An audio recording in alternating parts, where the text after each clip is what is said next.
And thank you for inviting me and giving me some time to speak here. Hello, my name is Rene, and I'm not an artist. I tried to be when I was younger, it didn't work out. What I am is a visual designer and a brand builder. I'm a co-owner of Studio here in Aarhus, where we develop digital products and brands for different companies. And also use Dev, which is more business validation, building stuff quickly to validate if it has a reason to exist in the world, so you can kill it off early or give it life to exist. And I'm also not an NFT expert, well, I don't believe anyone is yet. So I started to think about NFTs and get into NFTs almost like 9 years ago, 9 years, but 9 months ago, which almost seems like 9 years in NFT years. And I was met with this, and I think you still do, like there's two things you need if you start an NFT YouTube show. One is like, this is not financial advice, and you're early. And this was the thing, you just need to buy it and just believe in it, and then it'll grow at some point. And I think it speaks a lot into that scaminess that was talked about earlier as well, like, just, this is going to make you rich, buy it, and then just hold it and then see what happens. But yeah, we are early, but when I first started to think about it, it was more like, well, we're early, but it's more that the market is in its infancy. So it's only existed really for a year now, and there is an idea of what is valuable in the space, but if we do believe that let's just say like 10 million people is coming into this market, and what the small amount of people that are in it right now believes is valuable might not be valuable to the next 10 million people that comes in. So we really can't predict what is going on in what we deem as a valuable NFT in the future. And that's also why I said like we can't really be experts on it, because the market shifts. I didn't open my Discord in a week, and then I was overwhelmed with how much I had to catch up on to kind of follow what was going on. And I think you talked into it as well, like this number is shifting a bit, but like Wall Street Journal has kind of said that the market for NFTs has fallen at least about 90% since January this year, meaning like NFTs being sold on OpenSea. It's also looking into how many wallets are not being used. So right now the market is in free fall, but I guess all markets are. Technically you could say that America is in a recession, and cryptocurrencies is all down, and stock markets is all down. So that NFTs are affected doesn't surprise me. And again, because it's such a volatile market, then it makes sense that this would be more affected than the rest of the markets that are happening right now.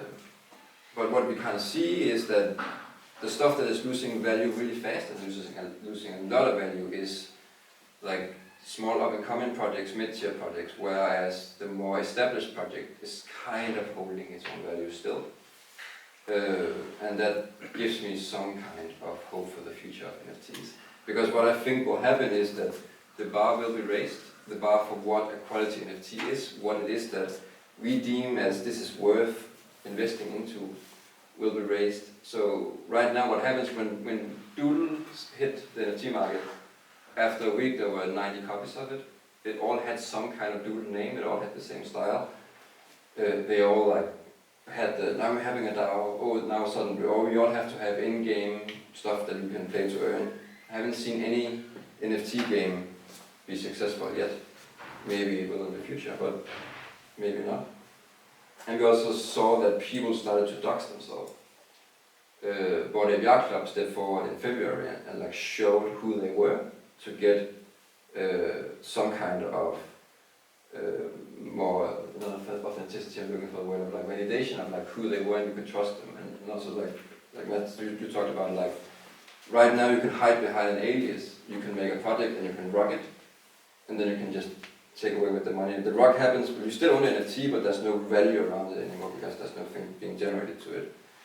So that I think that this is like I said, like thank fucking God for the bar being raised, and then like also like when emails started to happen, then a lot of people got scammed by a Nigerian princess, they still are. So there will always be scams going on. And when things are new, more people will get scammed because we don't know yet what we need to look for to not be scammed or to find the real value of it. Cool. So in the beginning when I got into NFTs, I looked at it only as art. I followed some of your artists, I bought their NFTs. The first NFTs I really invested in was the West Lang NFT that was published in December last year.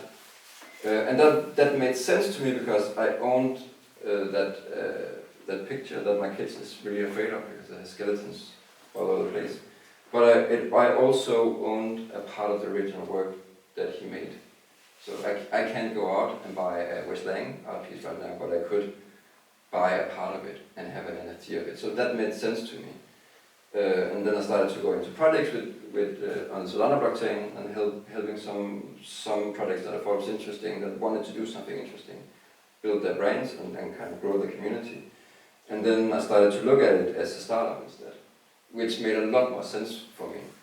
And it also showed me, like, it also made sense in terms of what could you do with NFTs that is tangible, because that was kind of the stuff that I needed.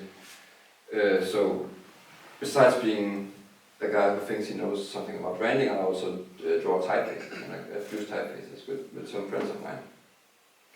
And we didn't really know how to get started with like selling our typefaces, but the idea of then using an NFT to the people that hold this NFT get access to our typefaces and can use it for whatever they want.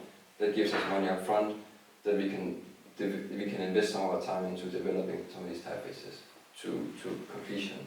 That makes sense. Then if you have a project that you need to start in the world, then you can build a bridge between the consumers or the people that believe in your cause through an NFT. And by that you bind yourself into kind of a social contract with these people, unless you do a rock. And I wouldn't hope anyone here thought about doing a rock. But like going to that, then I think a case that also made it really tangible for me is the case of Proof. And maybe I don't know how much people know about these NFTs, but Proof was started by Kevin Rose, which came from a venture capitalist fund in San Francisco. So he kind of saw the space and he had venture capitalism behind him, so he kind of pushed this into the space.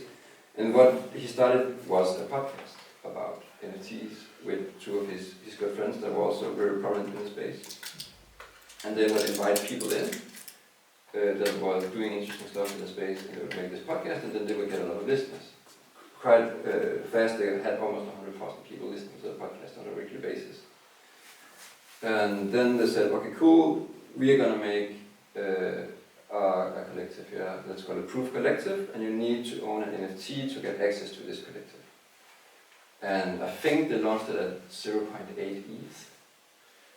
So when you were holding this NFT, you had access to the other people that bought in, you had access to them, and you would get access to what they were building. And they were upfront saying, like, this is a startup, we want to build a new media company. And the people that invest into this, you get in from the ground floor. Now I think a membership NFT is 100 ETH, which is 2 point something. It fluctuates so much, 2.5 million kroners. So a lot of people think this is worth it. And the first real NFT project they launched it not too long ago, and I saw it also on your slides. It's the Moonbird NFTs. And Moonbird also gives you access to the Proof Collective. But they had this strong community that it sold out really fast, and now it's outperforming most of these high-end NFTs. And it's generating, I would say, almost too much money for them. But that idea of then having also one reason is that they were able to pull in the San Francisco money into this project, and now they're using that to build the new media company that's based on Web3. And it's going to be interesting to see what they're going to do with that. So, for the longest time, NFTs was only about hype. Like, just make something and make it look cool, and then just get it out there and make people buy in, which I don't really believe in. Like, as I see it, it's community first, and then utility. You could argue that these two are connected in a sense, and then hype in that order. But you don't start with just like, this is amazing, you need to buy in you early, and then this is going to ruin, and then win Lambo and all that stuff. So this is the way I see you build a strong NFT project. So it starts with creating something that people connect with. And art is a completely valid thing to create. It could be a higher cause of you have a problem in the world that you want to solve, or you have a product and an idea you think is really interesting. It could also be sharing knowledge or creating a sense of belonging to something that you believe in. And then when these people come, you connect with them. You talk to them, you make it a space where people want to belong to or want to be, and you see that these spaces are starting to create value by themselves because people in there want to connect to each other. For the longest time you had to, I also was on the grinding game trying to get whitelists in different projects, and it wasn't that interesting.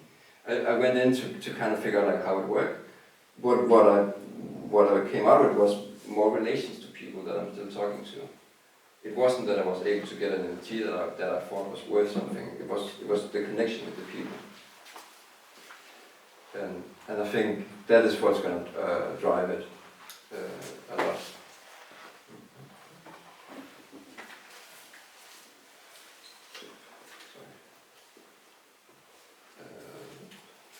And then, so when you have these people that are coming and have a community, then we create something that's real value, and that's the struggle I've had. Like that's a guy at the office that I've tried to explain. I was that guy for like 2 months, 3 months. When you ask me how I was, I would talk about NFTs. And there's this guy at the office that would keep challenging it. But what is the real value behind it? And I think we're starting to see some of that pop up in that.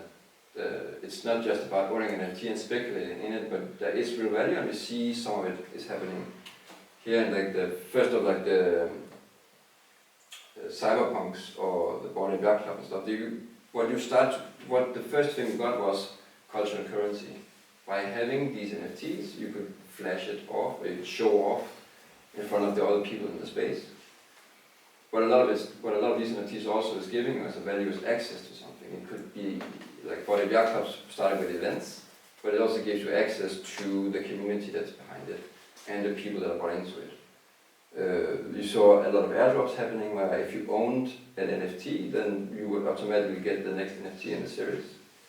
And you start to see that profit sharing was happening, that if you owned these NFTs and you didn't sell them, then you would get a share of the profit that was generated on the back end of it. Coins are starting to happen. Cyberpunks went off for a while, and where if you had a Cyberpunks NFT, you would generate, was it 60 bananas a day? Something like that. Let's just say 60 bananas a day, 10 bananas a day, which was their own currency. And at one point, the perceived value of a banana was $60 a banana. So you started to generate money, like currency you could translate into money or you could use in the ecosystems. And of course, real assets, like the Adidas NFT. If you got it, then I think last week you were able to claim some Adidas merch that you could only claim if you had that NFT. But what I think is most interesting is when you talk about like co-ownership, that you build a community and you give that community ownership of the project or the thing you're trying to achieve with it. And I think for me to kind of clarify it a bit more, this is like a tech company talking about Apple, I guess. But I think Brenda McCully Club is a really interesting case in looking at what is it about them that makes them still the top of the food chain in the NFT space. And of course, when you started to buy into it, the Brenda McCully Club, you would get access to the graffiti wall. They had a digital graffiti wall where everyone that owned a Bored Ape could come in and write graffiti. And you got access to the Discord server, and you got access to some parties that wanted to throw. And the value then came in because a lot of celebrities started to buy apes. So that idea of like you own one of these apes, then you get access to these celebrities. Then they were some of the ones that pioneered airdrops as well, like with the mutant apes, or they also did canines or pets for them. So, and those were also like, if you owned a Bored Ape, you got one of these. And those went, and then like having a mutant ape will also give you access to the network and the Discord. And these were selling for like $100,000. They did their own coin and gave out, I think, 100,000 between the owners of it. And these coins were also worth a lot at some point. And then again, this is all dependent on that we believe that there is a value in this, that these apes is valuable because we as a society think they are, but I think you could say that about anything.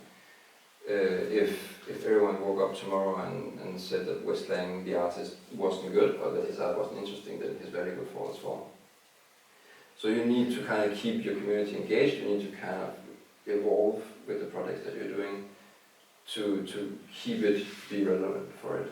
But I think the most interesting with the Bored Ape is that you own the ape, you own the rights to that ape that you own. And I think like a good example is Jenkins, the Bored Ape Valet.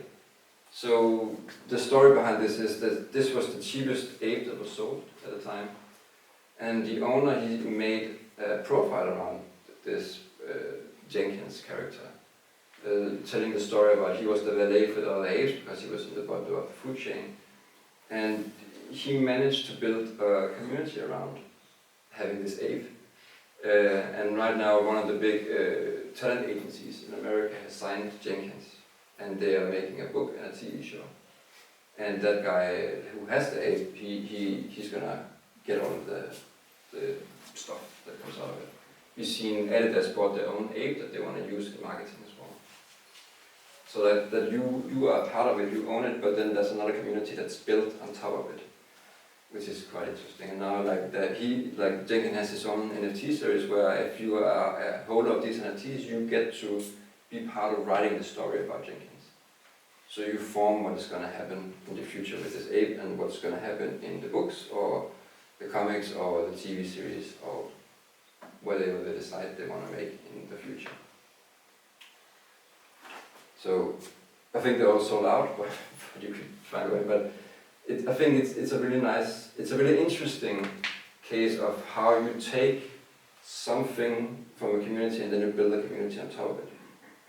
And then by doing that you create value around it. People is invested in what you're doing, they want to be a part of it, and they want to pay you to be part of it. So the interesting part is like when I started to kind of break it down so it made sense to me and how we build a successful NFT project, that's also how I would go about building an authentic brand. You start by finding a tribe of people that believe the same thing as you do as a brand, and then you create something for them of value, and then you engage with them, and you communicate with them, and you build on top of their ideas. And then if you are able to do that, then you don't really need to create any hype, because the hype will be generated inside of itself.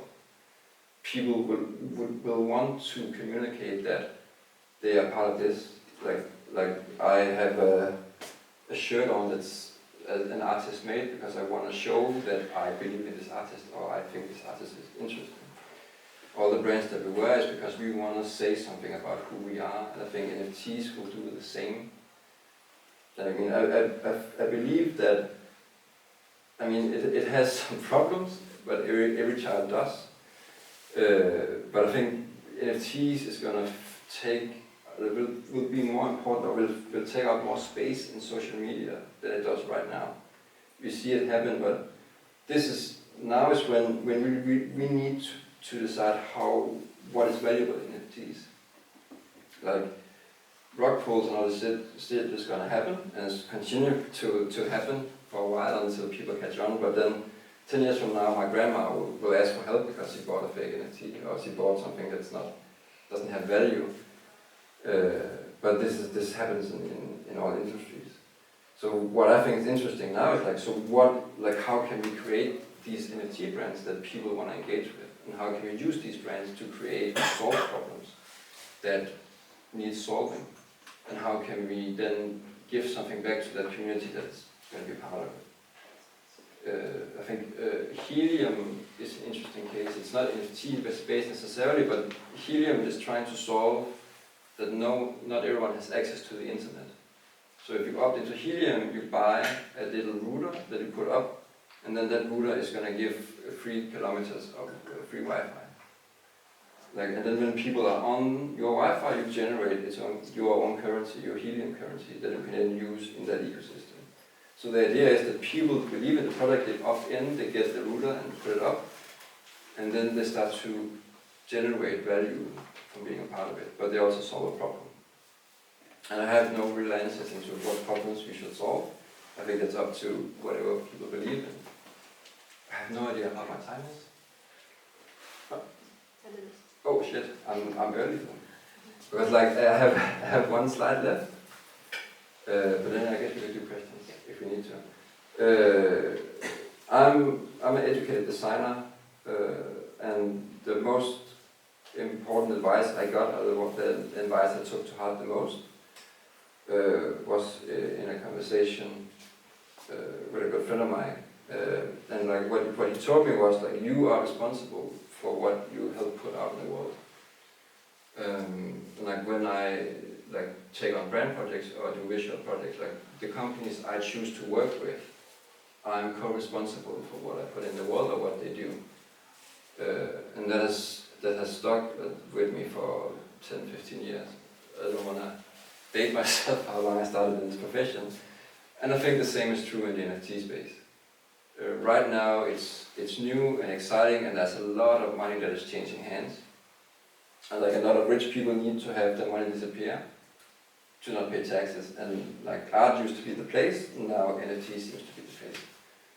And there's a lot of projects that just exist to earn money, but I think there is a lot of interesting projects that exist to make a difference or to actually build something of real value.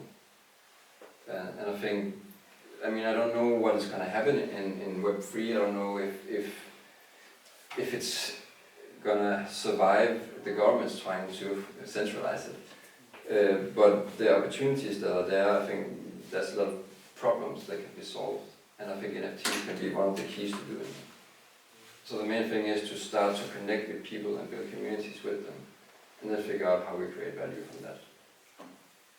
And I think that's going to be my time, or at least then I can answer questions. And then I have to run it at some point, but if anyone wants to connect and talk more, then feel free to contact me. And we'll talk about it.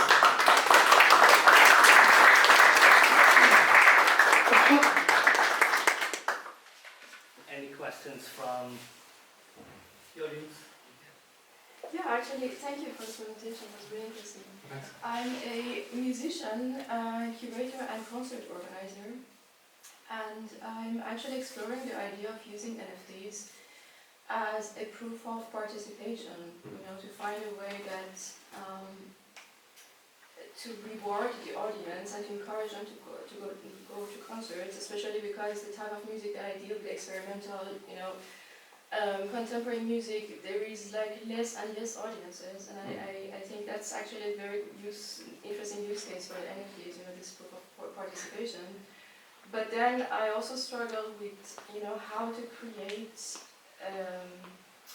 more than financial incentives, for people to want to own those NFTs. And I don't really like, this capitalistic notion of, owning NFTs, because especially for example, these dolls, that the more you pay, the more money you have, the more capital you have, the more rights you have then to participate. And there is something terribly wrong with that I feel should be addressed.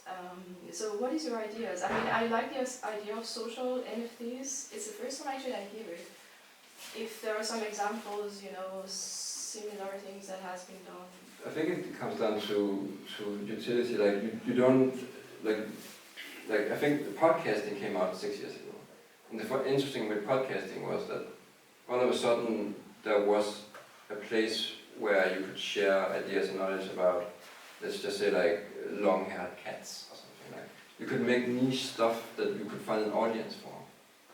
And now podcast is all everywhere, but you still find all these. This was how you could get niche stuff out there. And engage with an audience.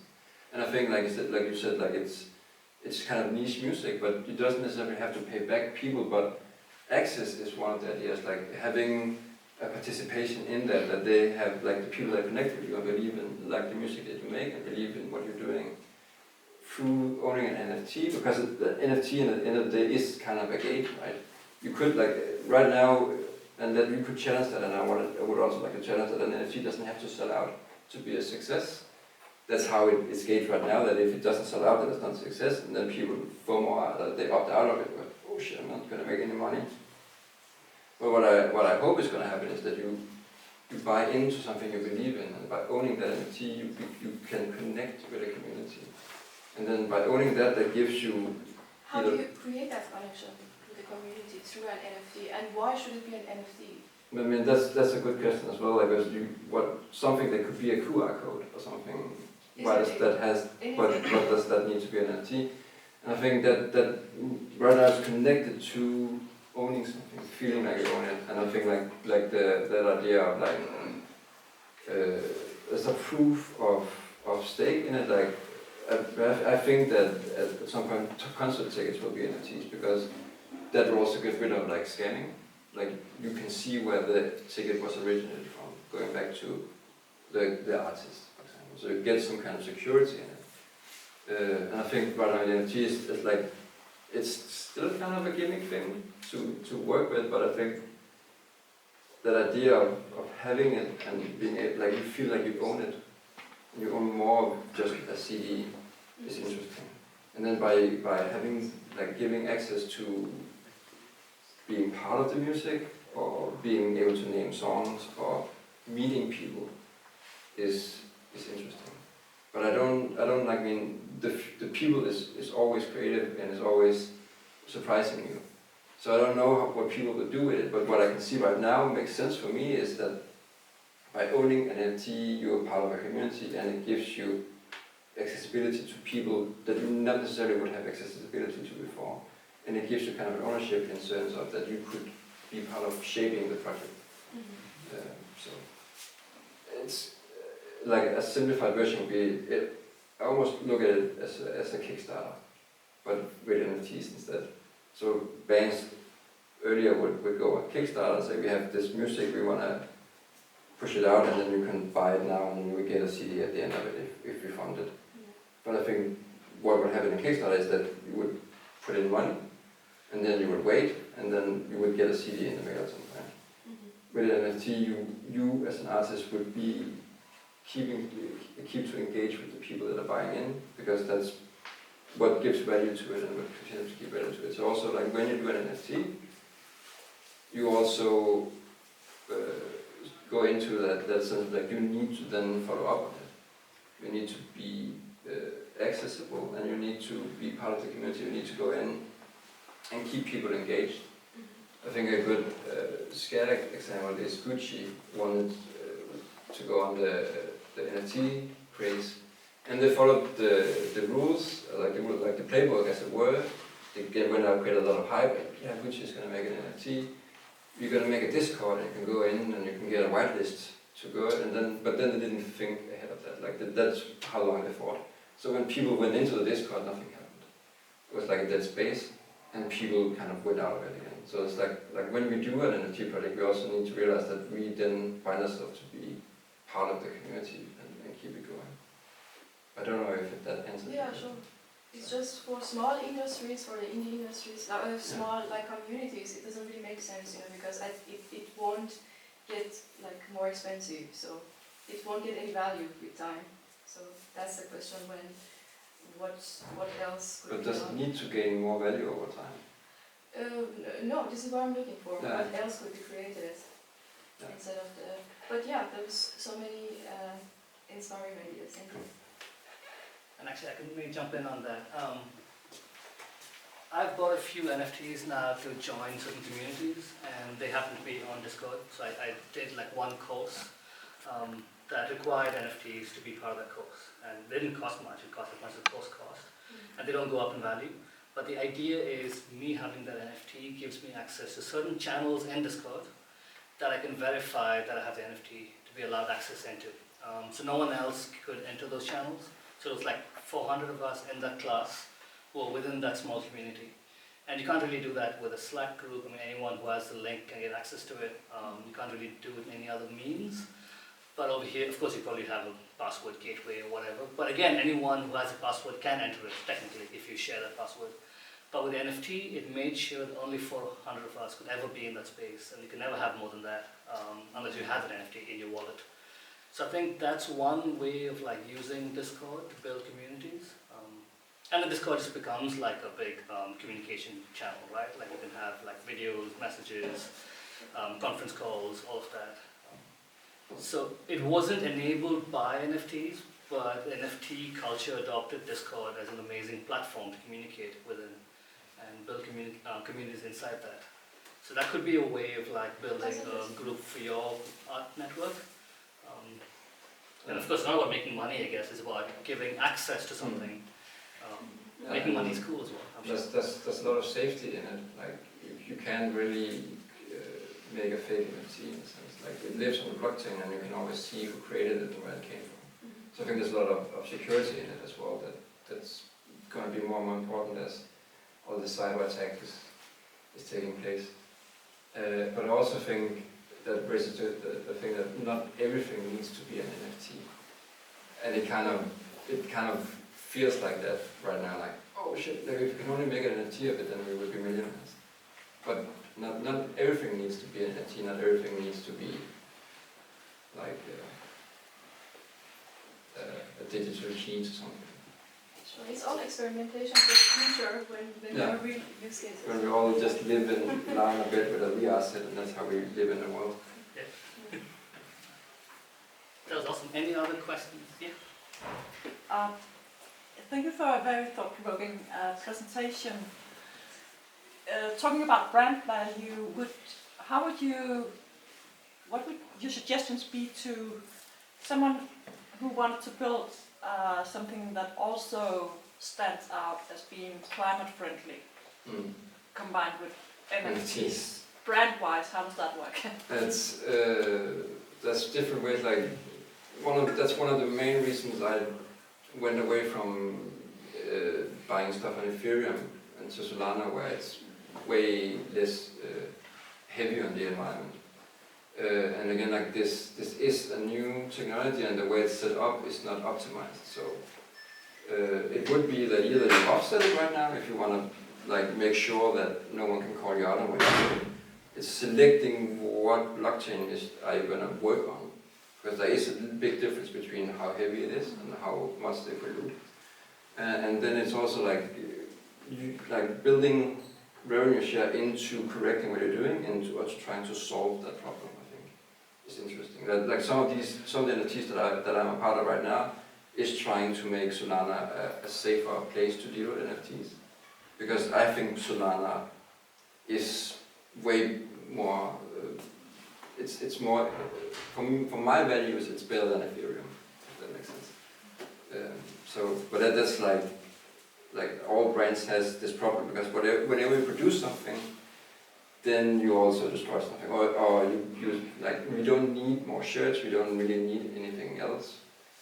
So there's always that question, but I would just be selective in what I would base it on, or what platforms I would use, and then figure out like how can I build in offsetting tools or offsetting mechanisms to kind of bring it.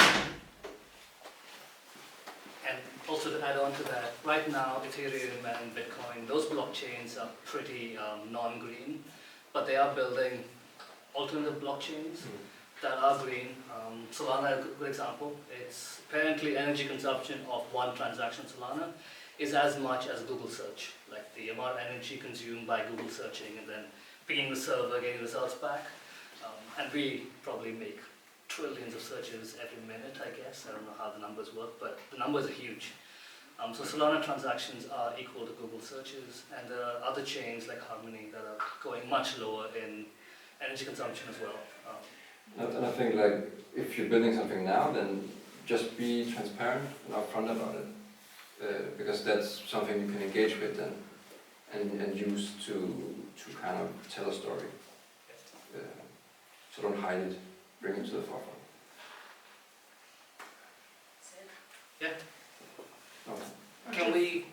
that question. I'm sure we can answer it in a bit. We have another caller. Oh, sorry. Yeah. But if I don't get to answer, just contact me. Yeah. But thank you so much for listening to me. Thank you.